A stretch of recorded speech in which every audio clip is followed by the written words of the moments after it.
Eid Mubarak. Eid Mubarak. Eid Mubarak. Eid Mubarak. Once again, পৃথিবীর প্রায় 2 billion মুসলিম তাদের সবচেয়ে বড় ফেস্টিভ্যাল ঈদ উদযাপন করতে যাচ্ছে। এটি এমন এক উৎসব যা পৃথিবীর বড় বড় সব বিজনেস, স্কুল, কলেজ, ইন্ডাস্ট্রিজ সবকিছুকে থমকে দেয়। কোটি কোটি মানুষ একসাথে নিজ ঘরে ফেরার ট্রাই করে, অথচ তাদের অনেকে জানেই না এই ঈদ উদযাপন করতে হয় কিভাবে।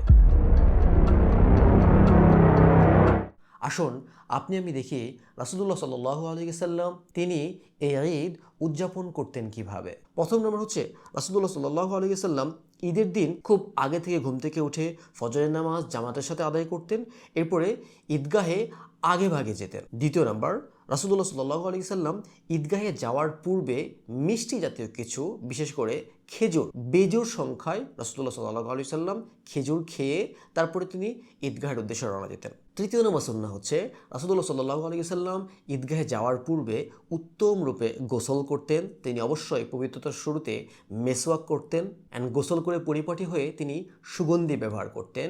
চতুর্থ নাম্বার হচ্ছে তিনি তার কাছে যে পোশাকগুলো রয়েছে এর মধ্যে উত্তম পোশাক যেটা সেটা তিনি ব্যবহার করতেন।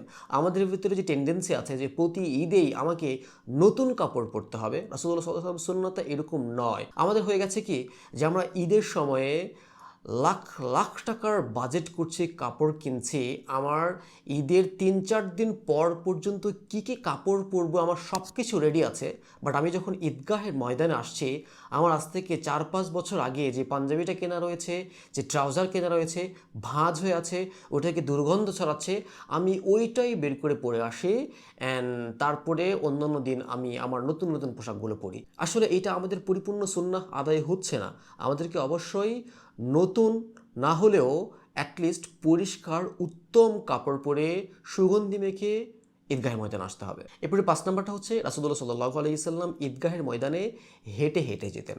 আমরা চেষ্টা করব আমার আশেপাশে আমার যে মসজিদটা রয়েছে বা যে ঈদগাহ রয়েছে সেখানে আমি নিজ পায়ে হেঁটে যাওয়ার চেষ্টা করব, তাহলে আমাদের একটা সুন্নাহ আদায় হবে। 6 নম্বর হচ্ছে রাসূলুল্লাহ সাল্লাল্লাহু আলাইহি সাল্লাম ঈদগাহের ময়দানে যেই পথ দিয়ে যেতেন আসার সময় তিনি অন্য পথ ব্যবহার করতেন। এর কারণ হচ্ছে যে তিনি যখন 2 পথ ব্যবহার করছেন, আসার সময় অনেক মানুষের সাথে তার সাক্ষাৎ হবে, তিনি কুশল বিনিময় করতে পারছেন, তিনি 2 পথ ব্যবহার করতেন। তো আমরাও চেষ্টা করব এক পথে যাব, অন্য পথ দিয়ে ঘুরে সকলের সঙ্গে কুশল বিনিময়, ঈদের খুশি বিনিময় করতে করতে বাসায় ফেরার ট্রাই করব।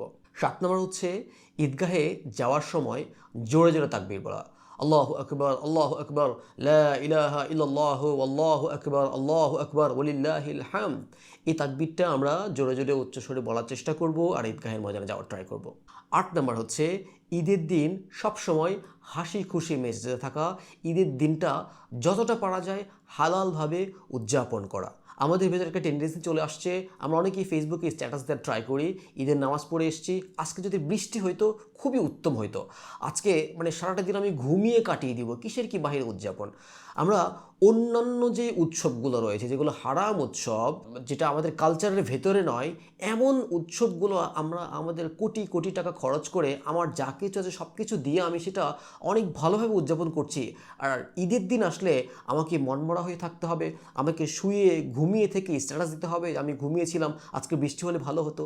আমরা এইসব বাজে টেন্ডেন্সি থেকে বের হয়ে চলে আসি, আমাদের ঈদটাকে আমরা হালাল পদ্ধতিতে যতটুকু পরিমাণ সম্ভব খুব ভরপুরভাবে উদযাপন করার ট্রাই করি। 9 নম্বরটা হচ্ছে উন্মুক্ত ময়দানে, উন্মুক্ত মাঠে, খোলা মাঠে যে ঈদগাহ ময়দানগুলো আছে এখানে ঈদের জামাতে শরীক হওয়া। আমাদের বিশেষ করে আমরা লোকারণ্য অঞ্চলগুলোতে আমরা দেখি যে একটা টেন্ডেন্সি হয়ে গেছে বেশিরভাগ নামাজ আমাদের মসজিদে আদায় করা হয়, অথচ ঈদের নামাজের যে মেইন হুকুম সেটা হচ্ছে খোলা ময়দানে আদায় করা। তো আমরা ট্রাই করব একান্ত কোনো সমস্যা না থাকলে খোলা ময়দানে সকলে মিলেমিশে একত্রিত হয়ে ঈদের নামাজ আমরা আদায় করব। 10 নম্বর হচ্ছে একে অপরকে ঈদের শুভেচ্ছা বিনিময় করা। তা আমরা এটা করি কি যে ঈদ মোবারক বলি, এটা বলছি ঠিক আছে, তবে রাসূলুল্লাহ সাল্লাল্লাহু আলাইহি সাল্লামের যে সুন্নাহ সেটা হচ্ছে ওনারা সাহাবারা সকলে যখন পরস্পর মিলিত হতেন তেনারা বলতেন তাকাব্বালাল্লাহু মিন্না ওয়া মিনকুম। আমরা এই ছোট্ট দোয়াটা যখন একজন অন্যজনের সাথে কুশল বিনিময় করব বেশি বেশি করে বলা ট্রাই করব। তো এগুলোই ছিল রাসূলুল্লাহ সাল্লাল্লাহু আলাইহি সাল্লামের জীবন থেকে নেওয়া কয়েকটি সুন্নাহ যেটা তিনি ঈদের দিন পালন করতেন, এভাবে তিনি ঈদ উদযাপন করতেন। তো আসুন আমরাও আমাদের সকল ধরনের জড়তা, সকল ধরনের কুসংস্কারকে দূরে রেখে রাসূলুল্লাহ সাল্লাল্লাহু আলাইহি সাল্লাম যেভাবে ঈদকে উদযাপন করেছেন আমরাও সেভাবে সুন্নাহ মোতাবেক ঈদ উদযাপন করার ট্রাই করি।